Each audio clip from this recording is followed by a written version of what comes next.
Halo teman-teman, hari ini kita akan membahas satu perusahaan sawit lagi yang di-request oleh teman-teman kita.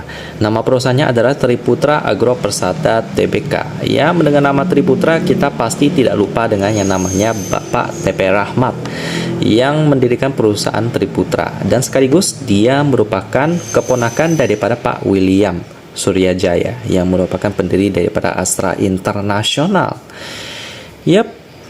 Tetapi hari ini kita akan membahas salah satu perusahaan sawitnya ya. Nah, jadi dia memegang beberapa persen saham daripada perusahaan yang satu ini. Nama emitennya adalah TAPG ya, TAPG atau kita panggil aja TAPG. Kita mulai dari sejarah mereka terlebih dahulu, perusahaan sawit yang satu ini. Jadi mereka bergerak di bidang perkebunan kelapa sawit pastinya ya, dan industri pengolahan kelapa sawit melalui perusahaan anak dan perusahaan asosiasi serta perkebunan karet. Jadi juga ada perkebunan karet.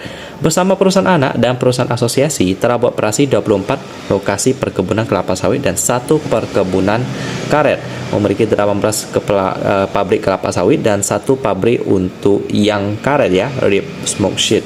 Dan 4 kantor cabang perusahaan anak di Jambi dan Kalimantan, Indonesia. Memiliki luas area perkebunan kelapa sawit seluas 160.000 hektar dan perkebunan karet seluas 1.400 hektar. Bersama anak-anak perusahaan berkomitmen untuk selalu menghasilkan produk minyak kelapa sawit dan inti kelapa sawit berkualitas tinggi guna memenuhi kebutuhan pasar dalam negeri maupun luar negeri ya. Sekedar informasi, untuk produk dari crude palm oil itu biasanya bisa dikonsumsi secara langsung seperti minyak goreng, itu bisa. Lalu untuk inti kelapa sawit itu berbeda. Dia biasanya produknya itu nggak bisa dikonsumsi masuk ke dalam pencernaan. Jadi harus seperti penggunaan luar seperti sabun, parfum, itu baru dipakai. Jadi mereka ini didirikan pertama kali pada tahun 2005. Pada awal pendirian menyandang nama PT Alam Permata Indah, namun tak lama setelah berdiri berganti nama menjadi Triputra Agro Persada. Gitu ya teman-teman. Jadi bisa dilihat mereka benar-benar bergerak di bidang consumer goods yaitu minyak dan juga karet. Prospeknya bagaimana? Bagus dong ya. Selanjutnya kita lihat pemegang sahamnya dulu. Kita lihat susunannya di RT Bisnis. Persada Capital Investama memegang 23% ya. Sebagai informasi, Persada Capital Investama itu berbeda dengan Triputra. Jadi Persada Capital Investama ini adalah perusahaan juga teman daripada TP Rahmat, yakni Pak Beni Subianto yang mendirikan Persada Capital Investama ini ya. Nanti kita akan melihat berita sekilas tentang pengendali TAPG yang satu ini. Dia memegang 23,2430%. Lalu untuk posisi masyarakatnya 14,0190%. Ini berarti aman ya.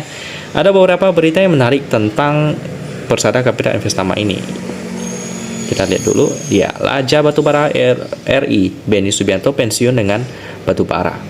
Ya, Beni Subianto adalah lulusan Teknik Mesin Institut Teknologi Bandung. Dia cukup lama bekerja di Astra International yang dibesarkan oleh Pak William Suryajaya, yang biasa dipanggilnya Om, sang pendiri Astra. Sebelum bekerja di Astra, sempat beberapa bulan bekerja di perusahaan milik saudaranya.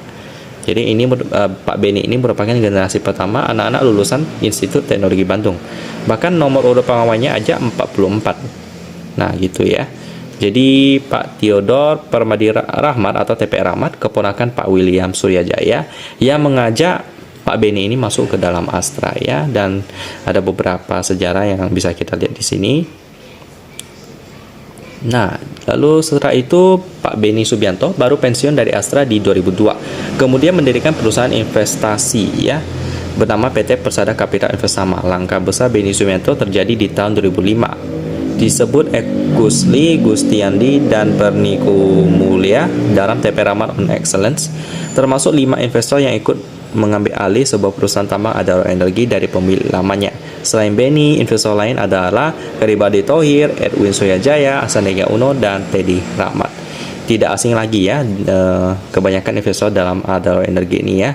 Lalu Teddy Rahmat adalah kawan lamanya sejak muda di Bandung. Edwin adalah anak bos besarnya di Astra ya. Jadi Pak Edwin ini adalah anak dari Pak William.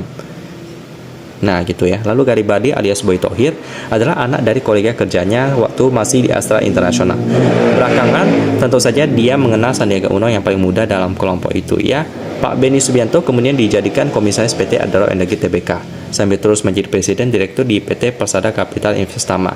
Juga kemudian menjadi komisaris di PT Adaro Strategi Investment, lalu PT Adaro Strategi Lestari, Adaro Strategi Capital, Vis Jaya Investment, lalu Biscayne Investment, dan PT Dian Lia Setia Mukti ya.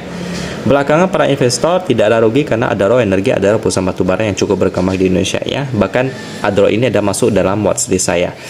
Saham Adaro terus beranjak naik. Sebelum tutup usia pada 2017, menurut majalah Forbes 2016, Pak Beni Subianto berada dalam urutan 33 dalam daftar 50 orang terkaya di Indonesia dengan kekayaan 950 juta US dollar. Itu berarti sekitar ya 10 triliunan gitulah ya. Gede banget, puluhan triliun. Ya, jadi itulah sekilas tentang pendiri daripada Persada Capital Investama. Sekarang kita akan melihat laporan keuangannya daripada TAPJ ini. Kita download dulu. Kita download yang kuartal ketiga ya, karena dia ada update sampai kuartal ketiga. Nice, saya suka. Kita coba download dulu. Lalu kita bandingkan dengan yang RTI Business ya. Labanya tetap dia mencatatkan laba sih. Mata uang pelaporan dalam bentuk rupiah pembulatan jutaan. Jadi kita perlu kalikan 1 juta. Laba rugi untuk entitas induk sebesar, kita coba lihat ya. Panjang banget ini laporan keuangannya. Oke, scroll terus. Nah, ini dia. Laba rugi untuk entitas induk 2,3 triliun. Yap, lalu dengan PER 4,5 kali. Nah, ini masuk pas list premium saya nih. Liquidity-nya juga cukup oke. Kita coba cek. Panjang banget ya. Kita kecilin dulu. Kecilin. Ini dia. Oke, kita lihat. Aset lancar. Jauh juga ya. Aset lancar di mana dia? Ini dia.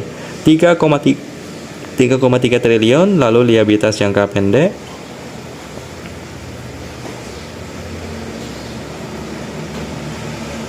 ini dia 2,1 triliun. Jadi masih lebih gede aset lancarnya. Lalu selanjutnya turnover hariannya bagaimana? Turnover harian 30 miliar rupiah. Ini bagus banget. Jadi bagi teman-teman yang request TAPJ ini nggak salah lagi ya, masuk watchlist premium. Jadi ini oke banget sih. Kalau mau investasi ke TAPJ ini juga oke. Tapi jangan lupa untuk memakai uang dingin dan diversifikasi ya.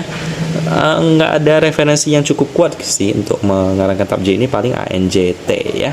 ANJT ini juga cukup oke sih. Meskipun dia masih belum melaporkan kuartal ketiganya ya.